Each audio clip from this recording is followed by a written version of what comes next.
it away. Thanks a million.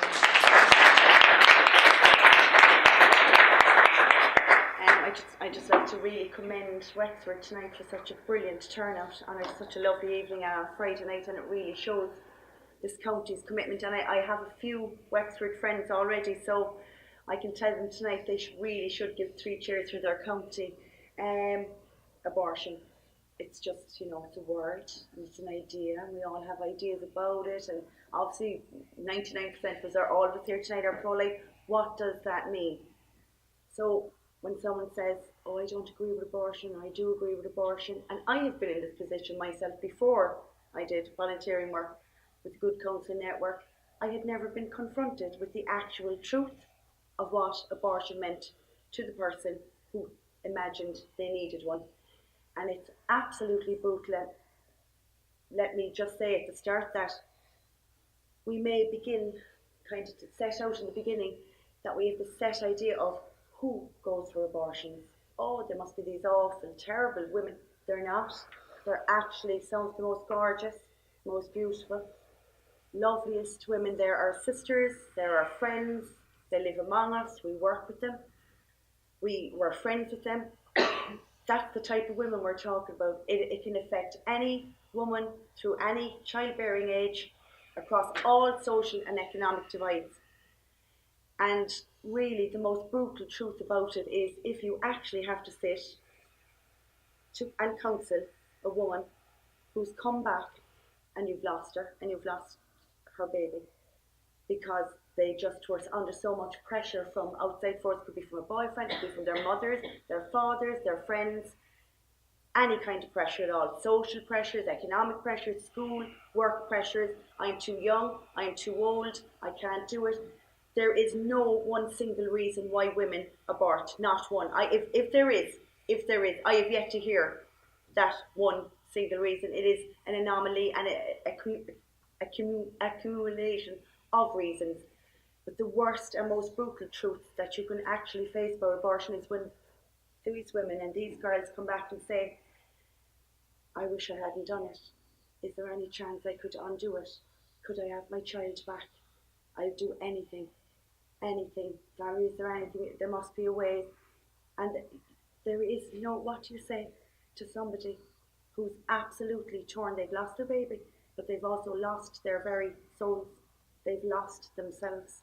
So this is the issue of abortion, and I think our language is very important always, but it has to be always a compassionate issue. Look, I know most of us here are probably online, and we've had engagements outside with our friends and relatives, and it can get to be a very contentious and often very, very bitter argument. But let me tell you, compassion, compassion, compassion.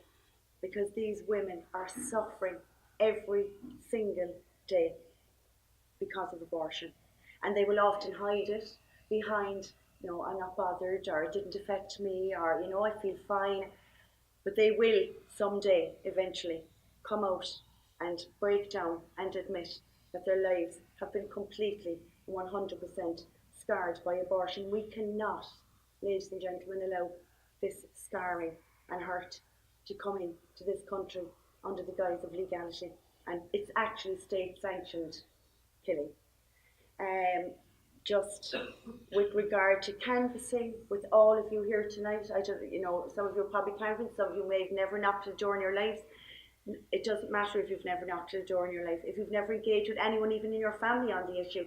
What matters now, with 2 weeks to go, less than 2 weeks to go, it's 2 weeks today, is please, I would plead and beg with you tonight, for all those women's sake, and for all the women to come, and all the children whose lives are in danger to come, I would beg every one of you, if you could do 1 hour, if you can do 1 hour, you can do 2 hours, and if you can do up 2 hours, you can do 3 hours. If you don't feel like knocking at the door and asking people, how do you feel about abortion, what do you feel about, but you could put the leaflet in the door, because look, as you can see, they're very comprehensive leaflets. They do contain all the possible information anyone would need.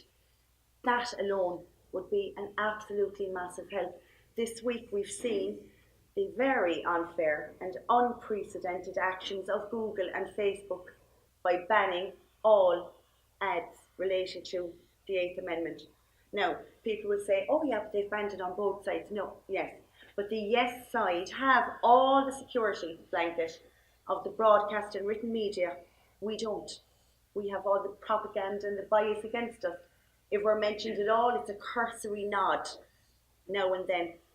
The yes side will not be disproportionately affected by this Google and Facebook ban. The no side will be massively impacted by it.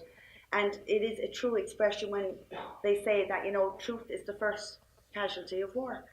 And regarding the Facebook ads, as I said, the Yes campaign do have all the security of the media in all of its mediums, bolstering their campaign on this issue and the latest tactic to try and stop the slide in the yes vote. And there is a slide, ladies and gentlemen.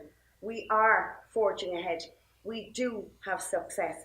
You won't hear that in the media, you won't hear it on your radio, you won't see it on your local news channel, but we are succeeding bit by bit. Our campaign might have, been less favourable in the media, but on the doorsteps, face to face, speaking to people, we are winning, we are forging ahead. We need one last major push, and we will cross the finishing line and retain the Eighth Amendment. If we don't, we will be faced with the prospect, and it will never, once abortion comes in, it is incredibly hard to send it back out. It will never happen. And you will be handing the judgment of future lives to successive governments, whoever they may be. We have Fine Gael now. Who will we have next? Who will we have after them? The legislation will become more and more and more extreme. And as Padder referred to earlier, the government is saying now, and the Yes Together for Yes campaign is saying that it's up to 12 weeks. That should horrify us enough, that a 12-week unborn child is at the death penalty. But it actually goes further than that. It's actually up to 24 weeks, ladies and gentlemen. There was a group of, if I could just read you all this, there was a group of almost 200 lawyers issued a statement this morning from Boswell's Hotel, and it was to the effect that if the Eighth Amendment is repealed, the government's planned legislation would allow abortion on request up to almost 6 months gestation. Why would it not? We already have coverage for what are termed the hard cases in the 2013 Protection of Life and Pregnancy Bill. We have coverage for the mental health of the mother in that bill. And they're telling us we need cover for it now. No, it's all semantics and blankets to cover our eyes to what they really plan, and that will be abortion up to any gestation for any reason and none. And we will, as Padder said earlier, have the most extreme abortion laws in the world. Far more extreme than Britain, far more extreme than America. America is starting the slide back now. They've taken nearly 50 years to wake up to the fact that they were being decimated, destroyed by abortion. And the fight back has started there. We seem to be now doing what America's done 50 years ago and rushing headlong off the cliff of abortion. I would beg you again, ladies and gentlemen, please, for every single girl that has ever sat across the table from me and all the other councillors in Ireland who do this work 7 days a week, 365 days of the year, because every day there is someone who's in a crisis pregnancy, and every day those crisis pregnancies are resolved and seen for what they are, temporary panic. The time it takes to think about having an abortion, go and gather your money for abortion, go make the arrangements to travel abroad for abortion, that gives those women valuable time here to rethink it, to talk to somebody, to change their mind. If we have abortion on demand and an abortion clinic on the high street of every main town and city in Ireland, it will become as normal as McDonald's, as Supermax. It will be, already we see the campaign to normalise abortion, to make it appear that with this campaign we already have abortion here. As Padder said, no law can fully eradicate what it plans to outlaw, but all the laws to safeguard lives go more than far enough to safeguard enough lives and to make sure that all of us are, safe in the knowledge that we do have those laws to protect each and every one of us from our natural beginning to our natural end. I'd just like to finish tonight by saying well done again, Wexford. If you need any more information on the Good Counsel Network, I can provide that afterwards. And Gurv Mila Mahagut.